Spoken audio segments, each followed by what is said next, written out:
चलिए दोस्तों, आज के वीडियो में हम कुछ अगले प्रश्न की ओर बढ़ते हैं और देखते हैं। पहला प्रश्न कह रहा है कि 20 नंबर प्रश्न में कह रहा है कि चलती हुई बस जब अचानक ब्रेक लगाती है तो उसमें बैठे हुए यात्री आगे की दिशा में गिरते हैं।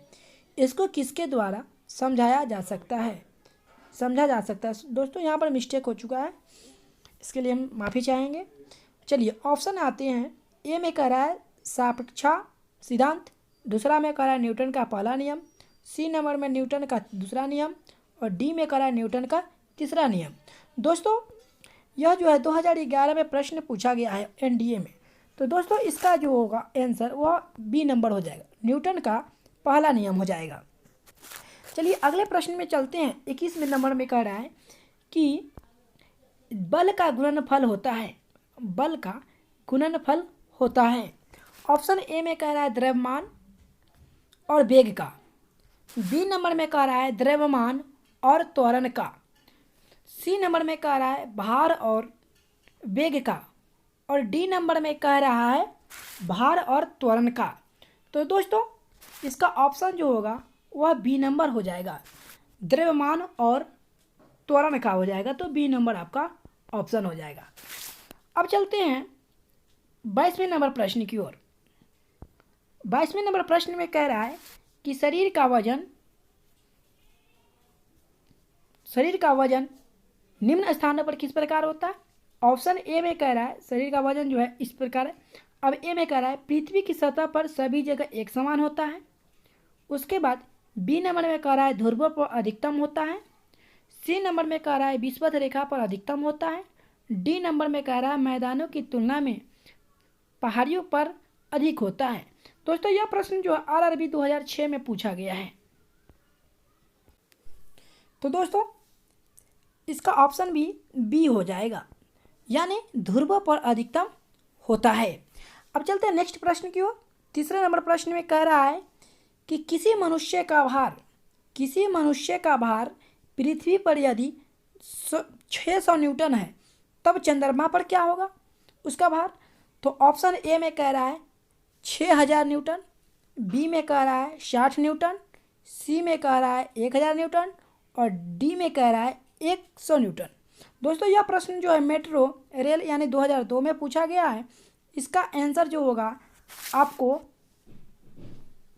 100 न्यूटन हो जाएगा। अब चलते हैं नेक्स्ट प्रश्न की ओर बढ़ते हैं। तो 24 नंबर प्रश्न में कह रहा है कि पृथ्वी की सतह किसी भार का 29.4 न्यूटन है तो उसका द्रव्यमान कितना होगा। ऑप्शन ए में कह रहा है 2 किलोग्राम, बी में कह रहा है 3 किलोग्राम, सी में कह रहा है 4 किलोग्राम और डी में कह रहा है 29.4 किलोग्राम। दोस्तों, यह प्रश्न जो है यह भी आरआरबी 2004 में पूछा गया है। दोस्तों, इसका ऑप्शन जो हो जाएगा वह बी नंबर हो जाएगा, यानी 3 किलोग्राम होगा। अब 25वें नंबर प्रश्न की ओर बढ़ते हैं। 25वें नंबर प्रश्न में कह रहा है कि एक अंतरिक्ष यात्री पृथ्वी तल की तुलना में चंद्र तल पर अधिक है तो उसकी ऊंचाई छलांग लगा सकता है, क्योंकि ऑप्शन ए में कह रहा है वह चंद्रमा पर भारहीन होता है, बी में कह रहा है चंद्रमा पर कोई वातावरण नहीं होता है, सी में कह रहा है चंद्र तल पर गुरुत्वाकर्षण बल पृथ्वी तल की तुलना। तो दोस्तों, इसका आंसर जो हो जाएगा सी नंबर हो जाएगा, यानी चंद्र तल पर गुरुत्वाकर्षण बल पृथ्वी तल की तुलना में अति अल्प होता है। यह भी प्रश्न 2003 में प्रश्न पूछा गया है। 26 नंबर प्रश्न कह रहा है कि 1 किलोग्राम राशि का वजन होता है। ए में कह रहा है 1 न्यूटन, बी में कह रहा है 10 न्यूटन, सी में कह रहा है 9.8 न्यूटन और डी में कह रहा है 9 न्यूटन। दोस्तों, यह प्रश्न जो है 2002 में आरआरबी में पूछा गया है और इसका आंसर जो होगा बी नंबर हो जाएगा, यानी 9.8 न्यूटन होता है। अब चलते हैं अगले प्रश्न 27वां नंबर में कह रहा है कि जड़त्व आघूर्ण व कोणीय त्वरण का गुणनफल होता है। ऑप्शन ए में कह रहा है बल, बी में कह रहा है टार्क, सी में कह रहा है कार्य और डी में कह रहा है कोणीय संवेग।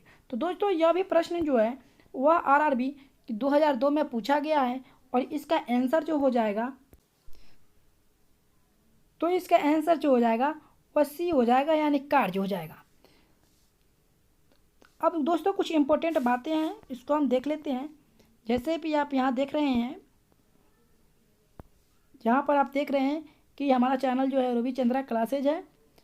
यहाँ पर मैथ आपको मिलेगी, रीजनिंग भी मिलेगी, और VVIG के साइंस हो और करंट अफेयर हो वह भी आपको मिलेगा। तो दोस्तों हमारे चैनल को सब्सक्राइब कर लीजिए ताकि किसी भी प्रकार के वीडियो हो वो नोटिफिकेशन के माध्यम से आपको जानकारी मिलते रहे। और दोस्तों फिर हम नेक्स्ट वीडियो में मिलते हैं। Okay bye, all of you friends.